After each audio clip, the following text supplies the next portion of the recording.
It started subtly, a change in her routine, a lingering scent of unfamiliar cologne. Her phone, once a shared diary of our lives, now a fortress guarded by a passcode. My wife Sarah was a different person. The woman I loved, the woman I'd built a life with, was a stranger. I told myself I was being paranoid. Maybe it was work stress. Maybe she was going through something she didn't know how to share. But deep down, a seed of doubt had been planted. A seed that grew with each passing day, twisting and turning in the pit of my stomach. One evening while Sarah was showering, her phone buzzed. I knew I shouldn't, but the temptation was too strong. I picked it up. The screen lit up with a message from a number saved as Ethan. My blood ran cold as I read the words.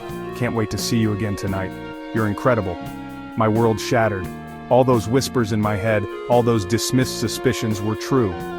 Sarah was cheating on me. The betrayal was a physical blow. I felt sick, dizzy. How could she do this to me, to us? Our vows, our memories, our life together, was it all a lie?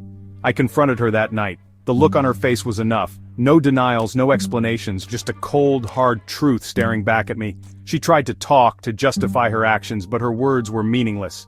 The only thing I could hear was the shattering of my heart. That night, I slept on the couch, the chasm between us a physical manifestation of the emotional gulf that had opened up. As I lay there, staring at the ceiling, I was consumed by a potent cocktail of emotions: anger, hurt, betrayal, and a strange, unsettling sense of determination. I wouldn't let her get away with this. Sarah had made a fool of me, but I wouldn't let her break me. I would have my revenge, a revenge so precise, so calculated, that it would leave her with nothing but the bitter taste of her own betrayal. My plan was simple, yet elegant. Sarah, blinded by her infatuation, had become careless.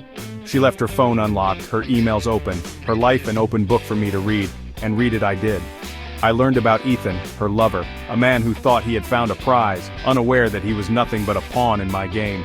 Using her own carelessness against her, I began to weave a web of deceit. I fabricated emails, planted fake messages, and created a digital trail so convincing that it would lead to only one conclusion. Sarah was having an affair with a married man, and she was planning to run away with him, taking everything we had built together. The day arrived sooner than I expected. The police showed up at our doorstep, a warrant in hand. Sarah's face drained of all color as they read her the charges: fraud, embezzlement, and adultery. A crime in our state. She tried to deny it, but the evidence was overwhelming, irrefutable. The trap I had so carefully constructed had sprung. As they led her away in handcuffs, our eyes met. In that brief moment, I saw fear, confusion, and a flicker of realization, the moment she understood that she had been played. But most importantly, I saw the consequences of her actions, the price of her betrayal. The officers asked if I wanted to press charges. My voice, when I spoke, was surprisingly steady.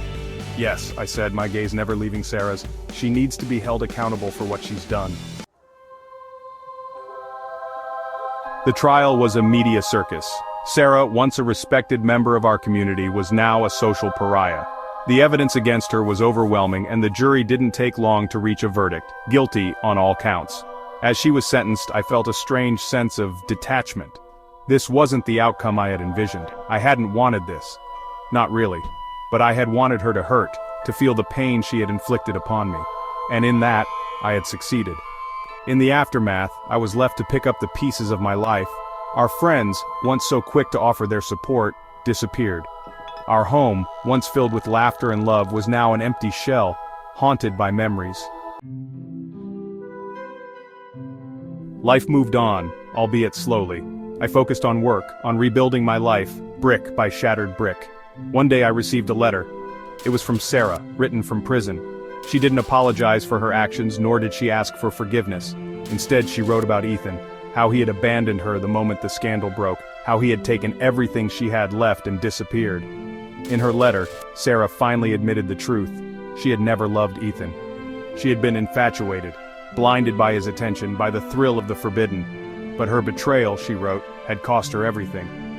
Reading her words, I felt a strange sense of closure. My revenge had been served, but it hadn't brought me the satisfaction I craved. Instead, it had left me empty, hollow. Justice, I realized, is a double-edged sword. It can bring closure, but it can also leave you with scars that never truly heal. And sometimes the greatest punishment is the realization that the person you sought to hurt was already lost long before you exacted your revenge.